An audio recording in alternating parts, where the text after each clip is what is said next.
Assalamualaikum warahmatullahi wabarakatuh.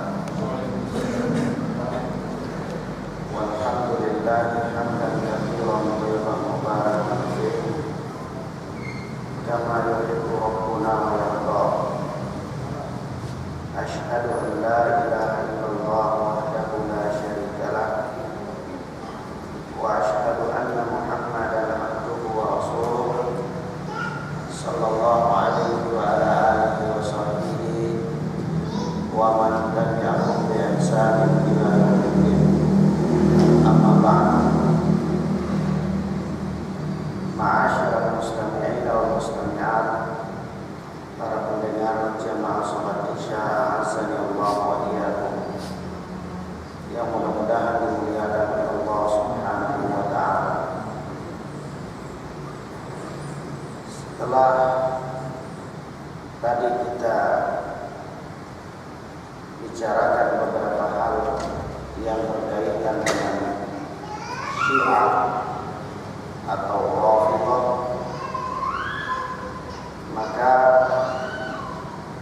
perkara yang paling penting yang mestinya kita ketahui bahwa ada suatu keyakinan dan suatu kepercayaan di dalam agama Syiah yang dengannya mereka beribadah kepada Allah dan mereka bertakarruf mendekatkan diri kepada Allah.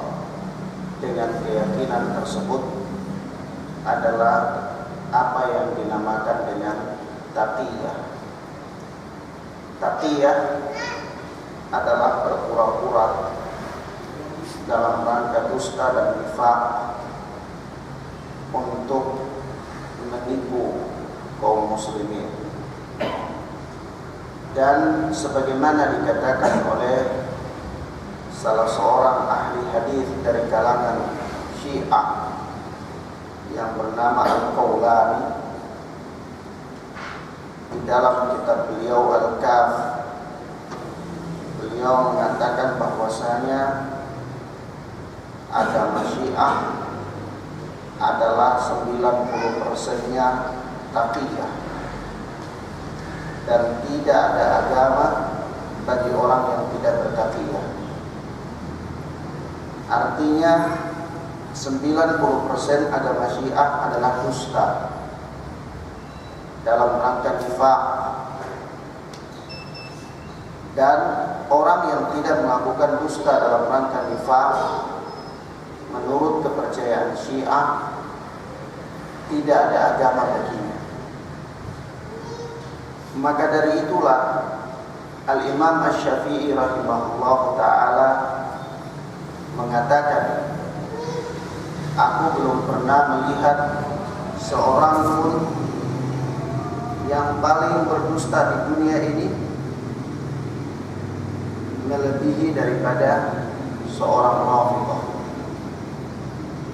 Aku belum pernah melihat seorang pun di dunia ini yang paling berdusta, kata Imam Syafi'i rahimahullah, dalam memberikan persaksian melebihi daripada seorang Rafidhah. Begitu juga kalimat yang semakna dengan ini diungkapkan oleh Al-Imam Malik rahimahullah, di mana Imam Malik rahimahullah mengatakan, jangan engkau mengajak mereka untuk berbicara dan jangan duduk dengan mereka, karena semua isi pembicaraan mereka adalah dusta. Terkait dengan permasalahan taqiyah ini, kenyataan yang kita saksikan di negeri Yaman adalah syiar mereka. Kalau hadirin melihat di tayangan TV atau di berita-berita, itu Houthi dia mempunyai satu syiar, bendera-bendera atau pamflet-pamflet, itu bertuliskan Allahu Akbar, Allahu Akbar, Allahu Akbar, Allahu Akbar 4 kali. Al-la'nu lil amri, al-maut lil Amerika, kematian kepada Amerika. Al-la'nu lil Yahud, laknat kepada Yahud. An-nasru lil Islam, pertolongan kepada Islam, kemenangan untuk Islam. Dan ini yel-yel mereka, syiar-syiar mereka. Di jalan-jalan, di mana-mana ini ditempelkan. Namun hal yang bertolak belakang dengan syiar mereka ini adalah pembantaian yang mereka lakukan adalah kaum muslimin. Yang mereka lakukan penyokongan adalah kepada masjid kaum muslimin.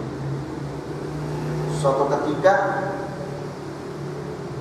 waktu itu di peristiwa peperangan di suatu wilayah di negeri Yaman namanya Kitaf, tidak jauh posisinya dari Damaj. Di negeri Kitaf ini, wilayah Kitaf ini adalah satu-satunya wilayah yang berada di luar Damaj yang masih dikuasai oleh Ahlus Sunnah wal Jamaah. Karena seluruh pegunungan di wilayah sekitar Damaj itu telah dikuasai oleh Houthi, kecuali satu gunung saja yang namanya Kitaf. Di sini tempat berkumpulnya Ahlus Sunnah wal Jamaah untuk melakukan suplai bantuan kepada Damaj ketika perang waktu itu. Suatu ketika para Houthiyun mereka melakukan penyerangan besar-besaran terhadap peristiwa Kitaf itu, sampai barisan Ahlus Sunnah ketika mundur meninggalkan Kitaf, masjidnya dibom, masjid Ahlus Sunnah itu dibom, masjid Kitaf, dengan teriakan Allahu Akbar, Allahu Akbar, al-maut lil Amerika, al-la'nu lil Yahud, wal nasru lil Islam. Ini yel-yel yang dusta.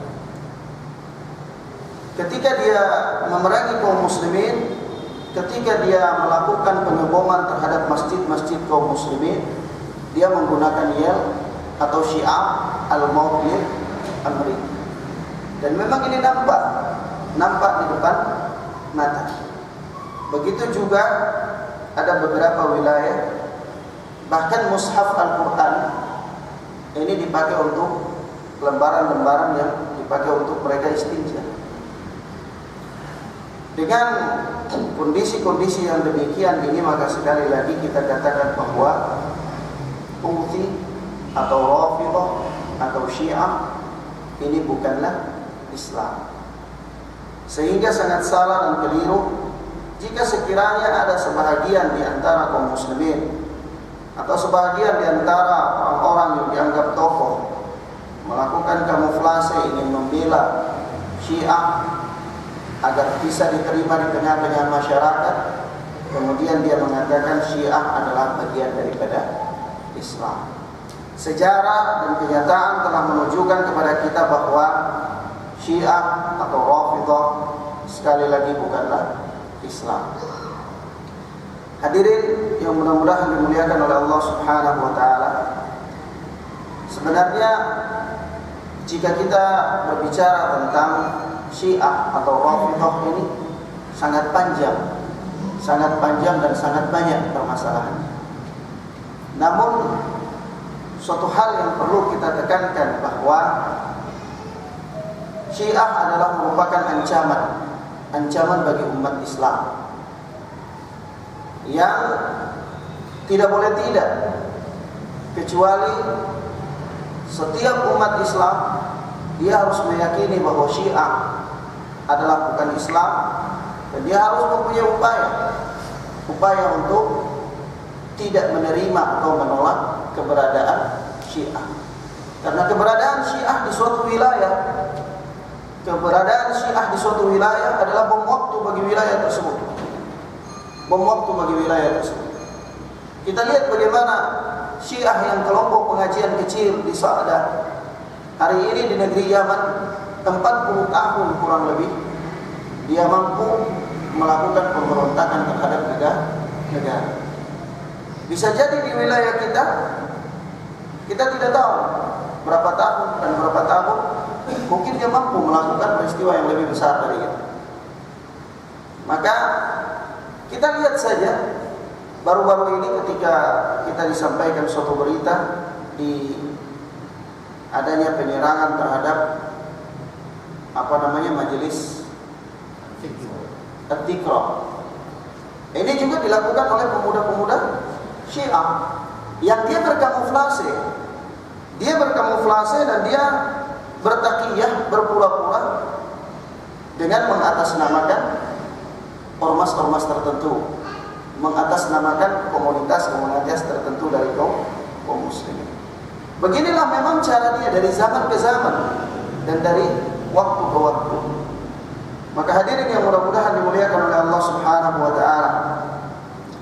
Sebab itu yang paling pertama untuk mengantisipasi gerakan-gerakan ini tidak lain kecuali kaum muslimin harus membentengi diri mereka dengan ilmu din. Mereka harus bertafaqquh din, harus belajar agama, sehingga dengan bekal ilmu agama yang mapan ini mereka mampu untuk menepis berbagai macam penyimpangan-penyimpangan yang terjadi di tengah-tengah umat Islam. Yang kedua, bahwa hendaklah kaum muslimin memperhatikan hadis Rasulullah sallallahu alaihi wasallam di mana Rasul sallallahu alaihi wasallam berwasiat kepada Ibnu Abbas, "Ya gulam, inni u'allimuka kalimatin." Wahai anak muda, aku hendak mengajarkan engkau suatu kalimat. Ihfazillah yahfazka, yaitu peliharalah Allah, niscaya Allah akan memelihara engkau. Ihfazillah tajidhu tujahaka, peliharalah Allah, niscaya engkau akan mendapati Allah di hadapan. Artinya, sebagai seorang muslim tidak ada tempat lain baginya untuk berlindung kecuali Allah Subhanahu wa taala. Dan tidak ada pilihan lain bagi seorang muslim kecuali dia menyandarkan seluruh harapannya kepada Allah dan dia menepati syariat Allah Tabaraka wa taala. Karena dengan komitmen di atas syariat Allah Subhanahu wa taala, Allah akan memberikan jalan keluar kepada dirinya. In tansurullaha yansurkum wa yuthabbit aqdamakum. Jika kalian menolong agama Allah, niscaya Allah akan menolong kalian dan mengokohkan kaki-kaki kalian. Begitu juga Allah Subhanahu wa taala berfirman, "Wa man yattaqillaha yaj'al lahu makhraja." Barang siapa yang bertakwa kepada Allah, niscaya Allah akan memberikan kepadanya jalan keluar. Maka hadirin, problem yang dihadapi oleh bangsa kita di zaman ini adalah bukan semata-mata karena kesalahan-kesalahan orang-orang tertentu, tidak. Juga bukan semata-mata karena kesalahan para pemimpin di negeri ini, tidak. Kenapa? Karena para penguasa di negeri ini adalah merupakan cermin daripada rakyat. Allah Subhanahu wa taala menjadikan negeri ini penguasa-penguasa yang zalim, penguasa yang tidak mengerti akan agama mereka, penguasa yang jauh dari syariat Allah, adalah merupakan cermin dari keadaan rakyat yang ada di negeri tersebut. Karena memang rakyat di dalam negara kita ini, kaum muslimin, tidak lagi kembali kepada agama mereka, jauh daripada din. Sehingga memang Allah Subhanahu wa taala menakdirkan kepada mereka para umara yang demikian ada. Maka para ulama mengatakan kepada kita, al-jazaa'u min jinsil amal. Balasan itu sesuai dengan amalan. Allah Subhanahu wa taala tidak mungkin mengirimkan penguasa sekelas Abu Bakar As-Siddiq kepada kita sementara rakyatnya adalah rakyat yang zalim. Maka dari itu ikhwana fid din azanillahu wa iyyakum, pada kesempatan ini, inilah perkara-perkara yang memang telah terjadi di depan mata kita, yang mau atau tidak mau kita harus menghadapinya, dan kita harus membekali kaum muslimin dengan ilmu din agar senantiasa mereka bisa menjawab berbagai macam tantangan yang terjadi di hari ke depan nanti. Saudara-saudaraku yang seagama, mudah-mudahan dimuliakan oleh Allah Subhanahu wa taala. Barangkali sekali lagi jika kita bicara tentang perjalanan Syiah dan Houthi ini, pembicaraan yang panjang dan sangat melelahkan bagi kaum muslimin. Peperangan dikobarkan, pertumpahan darah. Bahkan kita sendiri menyaksikan bagaimana kekejaman Rafidhah ini terjadi di wilayah Yaman itu sendiri. Maka suatu harapan yang kita inginkan bahwa semoga saja peristiwa-peristiwa yang sama tidak terjadi di wilayah tempat kita tinggal ini, dengan suatu komitmen, suatu kesepakatan bersama di antara kaum muslimin bahwa tidak ada tempat dan ruang bagi agama yang namanya Syiah. Hadirin yang mudah-mudahan dimuliakan oleh Allah Subhanahu wa taala, mungkin saya akan melengkapkan pembahasan ini di poin tanya jawab jika memang ada yang mau bertanya. Terima kasih, Pak. Melihat perkembangan sikap yang sudah lama ya, kasus semacam ini tidak satu dua kali lintas dari Malang, Surabaya, Jakarta.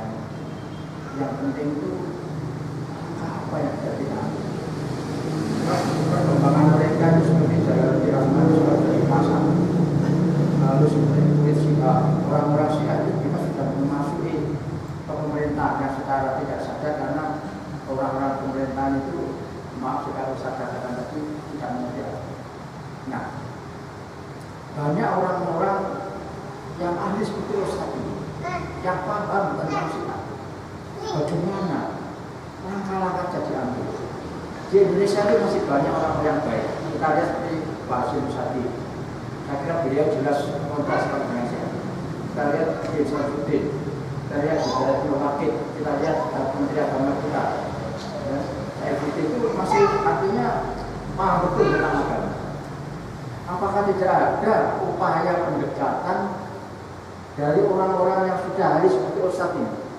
Banyak sekali bisa mengumpul dari satu, mendekati orang-orang saya sebutkan tadi, mungkin bisa mendekati Pak Presiden atau bisa mendekati seminar-seminar orang-orang yang paham tentang Syiah, yang bagaimana agamanya seperti contohnya di Yaman.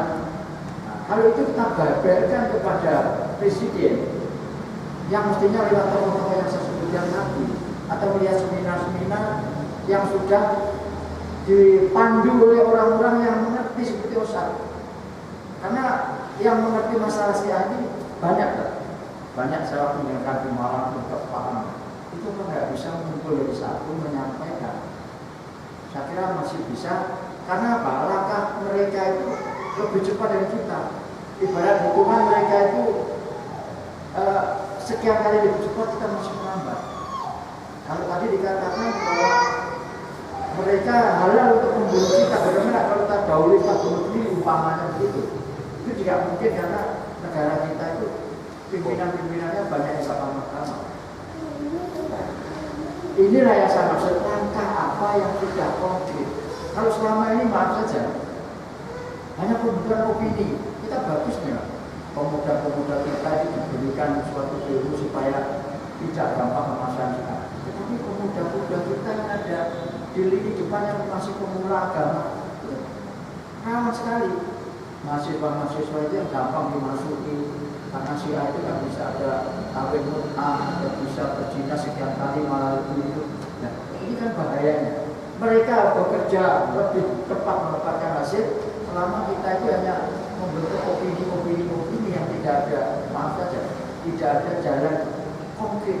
Seperti saya katakan tadi, konkret itu ada bermacam-macam. Mungkin tokoh-tokoh di Ustaz yang ahli ini ngumpul dalam seminar, bergabung dengan yang sebutkan tadi, Hasyim Musadi, lalu mengundang presiden. Ini loh bahayanya. Di Yaman ini kelihatannya apakah Indonesia ini seperti itu? Satu kan. Lalu kedua, ini hubungannya dengan kalau sebutkan tadi bahwa Syiah itu bukan agama. Senada dengan itu saya kira Ahmadiyah bukan agama, karena dia tidak memiliki pada percaya pada Rasul. Jika Al-Qurannya sudah baca, tidak pernah menyebutkan Muhammad dan hanya sebutkan. Saya kebetulan dikasih oleh orang Ahmadiyah itu banyak penyimpangan yang pernah menyebutkan Rasulnya. Nah ini juga terbukti kalau itu bukan agama juga, karena mereka punya penyimpangan daripada. Dua itu saja. Mohon tidak. Terima kasih. Kalau ditanyakan langkah-langkah apa yang telah dilakukan oleh para dai untuk membendung perkembangan Syiah di Indonesia ini, alhamdulillah sejak beberapa tahun belakangan ini hampir seluruh para dai berbicara tentang Syiah. Langkah-langkah konkret yang telah dilakukan oleh sebagian para asatidzah kita adalah mereka menggandeng pemerintah, dalam hal ini MUI dan KUA itu untuk membuat seminar-seminar,